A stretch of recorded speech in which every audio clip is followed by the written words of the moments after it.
got to be frustrating to be halfway through the season. You're still wondering who the quarterback is. How are things going to be divided? I think Chad said it's going to be Ben and Nick getting first-team reps. Yeah, we're going to go back and just evaluate those guys in practice and split the reps up and see whoever we feel gives us the best chance to win this week. Obviously, we're game planning right now, looking at a lot of different things that Auburn does, and whoever we think gives us the best chance to win, that's who we'll go with. Joe, that Auburn defensive front especially, well, how tough is their defense, and then the defensive line, and I guess Brown in particular? Yeah, I mean, he's a really, really, really good player. Made the comment yesterday, we've seen Jadeveon Clowney in this league. We've played against him or coached against him, and I think this kid, number 5, is probably the best interior defensive lineman we've ever faced or ever seen on film. He's very powerful. He's strong. He's quick twitch. He gets off blocks very easily. He does a really good job. I mean, you see in the Florida game, he picks up a fumble, and I mean he's really fast down the sideline like a running back. So he's a really good player, and we're going to have to be ready for him. When you went back and looked at Nick's performance, was it something mechanical that was going on with his performance, or was there something psychologically that was happening with Nick? Well, a lot of the things, that Nick, missed was, RPO game, some play actions. And those is just, we got to make sure we buzz our feet and open our hips and open our front foot. A lot of time Nick was throwing across his body, and that's something we're constantly working on with him. And he'll get better at it. But those were the times, we felt like he maybe threw the ball a little bit behind his receiver when we thought he had him. So Nick's very aware of it. We work it, we're starting, working it every day, worked it yesterday. So he'll continue to get better with that. Joe, I know obviously you guys didn't want Nick to throw picks, and he didn't throw any picks the other night, but do you think maybe he has that in his head, like don't throw a pick, and that was maybe affecting his throwing? It was something in his mind, or? Yeah, I mean, it could be a little bit of that. I thought he did a nice job of taking care of the ball the other night. Something we've obviously been harping on with him, and obviously we didn't turn the ball over the other night, which is something we've been talking about that for a while. So as long as we take care of the football, we feel like we get a good chance to win. Obviously, we had a chance to win in the fourth quarter and didn't get it done. So I thought he did a nice job of doing that. Coach, Treylon's still young, obviously, and still having some problems with alignment and all that kind of stuff. But how far off is he, just from the playmaking skills that he has, how far off are you guys from integrating more of him into the offense, whether it's lining him up in the backfield, just getting the ball in his hands more? Yeah, I mean, I've said that a lot. I'm with you on that. I mean, we got to try to get him the ball as many times as we can. He's obviously proven to be a very dynamic player with the ball in his hand. You see him on the punt return, kind of toying with the guy and then hitting the sideline. He's very dynamic, and we tried to a couple of things the other night to get him the ball. Didn't work out very good, but just constantly thinking about different ways of getting him the ball and trying to be creative. Again, he is young, like you said. He's young, and he's trying to still learn how to line up. You saw the other night too. At the right on the snap, he's still getting on the ball. So, trying to add some things for him to get him the ball, but also try to keep it as simple as we can so he can just go play is the main thing. One of the things Nick said early in the season was liking to know who the quarterback would be, just in terms of confidence for him. Have you noticed a shift in confidence for either of those guys, and maybe even other guys just without that consistency? A shift in confidence with Ben and Nick? I don't think so. I think Ben, when he got in, he's shown to be pretty confident and comfortable with what he's doing. I think Nick was pretty confident and comfortable early in the game the other night. So I don't think that those guys have lost any confidence. With the chance to have game-winning drives the last 2 games, you've moved the ball from your end down into the scoring zone both times.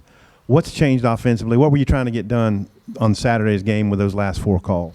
Yeah, the first one was a quarterback draw that we had schemed up, and we had 4 guys in the box, and it was a good design. I think Myron got held up just a little bit trying to get around. I think it was Ty, and I think that put him and Ben kind of on top of each other. I'd like for Ben to be a little bit farther back there.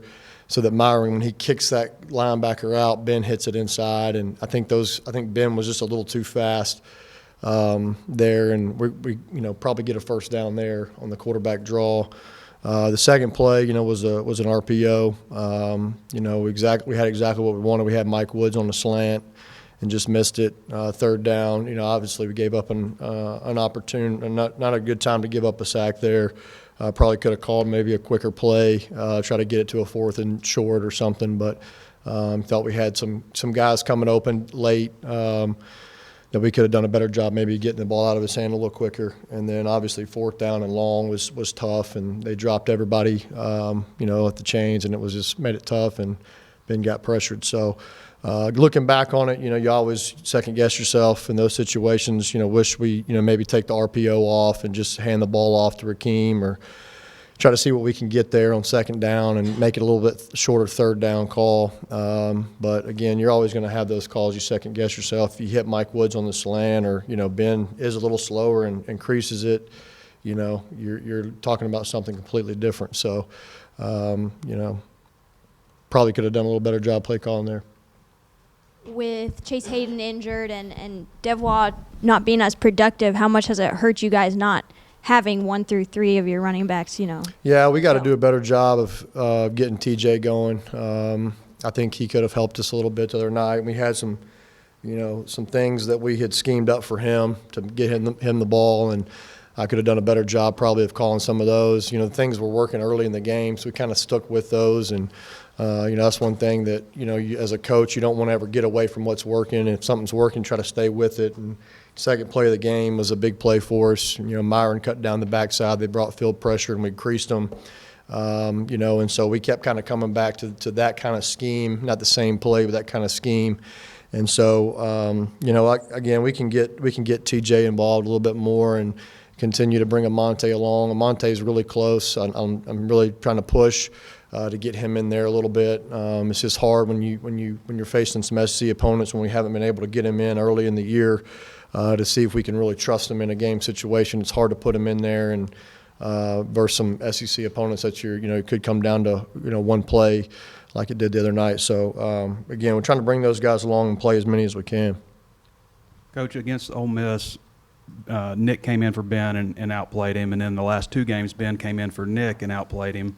Do you think there maybe is a looking over your shoulder, something that maybe is dealing with it? It just seems like there's a little bit of a pattern with the backup quarterback coming in and outplaying the starter. Yeah, well, I think early in the year, obviously I think Ben may have been looking over his shoulder a little bit to Nick. Obviously Nick had a good fall camp too. Could have been a little bit of that with Ben, but, I think Nick is, the last couple of weeks, I don't think he's felt that at all. I would hope not. Because we've made it, pretty clear that he's been our guy, the past couple of weeks. So obviously he got hurt in the A&M game, and Ben came in and relieved him. So I would hope not. I hope those guys are continuing to prepare themselves like they were the starter anyway. I think playing quarterback too, it's always a little easier to kind of sit back early in the game and see how a team's playing you when you're not actually in the game in live bullets coming at you, and you kind of sit back and you can kind of see it as a coach. And Ben's one of those guys that's been around for so long, and he understands defenses and coverages and all those things, that he sits back and watches what Nick's doing and watches how the defense is playing Nick. When he gets in there, he's kind of already got an idea of what's happening, whereas Nick's seen it probably for the first time in the game. Obviously, he studied film, but he's seen it for the first time live bullets, and I think Ben sitting back and kind of watching helps him a little bit. More on the quarterbacks. Last half of the season, do you see a situation where one of these guys is kind of the permanent starter and the other is the backup, or do you see trying to play the hot hand, just who's playing well, and if he's not, the other guy can do it? Yeah, I sure hope so. I'd love to, be in that situation where we've got a guy and he's consistent and comes out hot and stays hot throughout the game. But that's kind of the other night. We kind of felt like it was at a point where we needed a spark, and that's why we kind of decided to go with Ben to see if he could give us a little bit of a spark, give us a little bit of the hot hand, like you said, kind of thing. So I hope not. I hope we can kind of settle on a guy, and I hope we can I got to get that guy. I got to get that out of those guys a little bit more, being more consistent, and we can do a better job of obviously scheming and there's a lot of good things you see on film, especially like I told you guys, when you get in a bye week, you see a lot. You watch a lot of tape. You watch past couple years of teams because you just kind of run out of things to watch from the season when you've only played a couple games. So you go back and you see a lot of things that you like, and I think I've got to do a better job of just narrowing it down to a smaller package and just making sure whatever look they show us, that whoever the quarterback is, they know exactly where the ball needs to go, and I think we got to do a better job of that.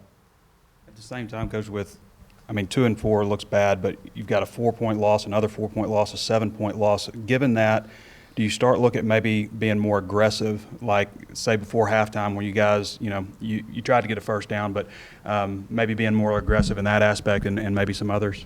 Yeah, that's one of those things that, we had a first down call, get out of bounds, and we had schemed up a little run, trap play against those guys that we thought was going to be really good. And, it was there. We just, it was close. So if we hit that trap play, you're probably going to gain about 10, 12 yards, to be honest with you. It was there.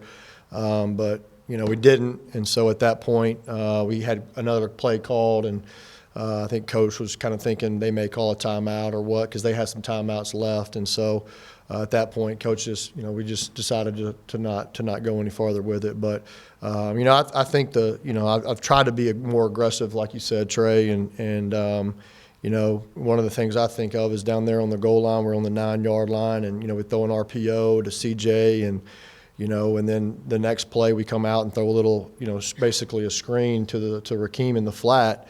It's an extension of our run play, but again, trying to be aggressive and get the ball on the perimeter to our playmakers there. And then 3rd and 9, obviously, we didn't feel like we had a good run play to get 9 yards from the goal on 3rd and goal. So, trying to be more aggressive and trying to score touchdowns. Obviously, the red zone woes, that you guys talked about is one of the things that we really got to get better at, obviously. And trying to score touchdowns and not settle for field goals is obviously one of the things we've harped on. And we've got to continue to just keep pushing and keep working those things and put the ball in the end zone, not settle for field goals. You guys are wanting to redshirt KJ or hope to redshirt KJ, but where is he right now in his development? And is there a situation down these final 6 games where you guys try to get him in and see what you can do offensively with him and his legs and his ability to throw the ball as well? Yeah, we've challenged him actually a couple weeks ago. We have a group of guys, of young guys that go to Power Hour, which we call Power Hour is kind of their time to get an extra lift in and get bigger, stronger, faster. And we've kind of held KJ from that, to make sure he's learning the offense mentally in the meeting rooms, learning the game plan, learning kind of how our style is and all those things. And, the biggest thing with him is just continuing to do what he's doing. He's taken a huge step, like I said, from the bye week of learning. I'm constantly asking him questions even when he's in there, even though he's not the starter, just making sure he's developing mentally.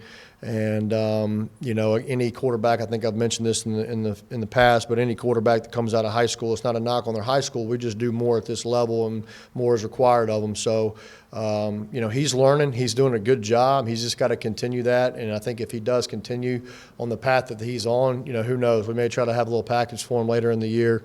But that's definitely something that we've discussed, and again, we've talked to KJ and really challenged him to keep getting better.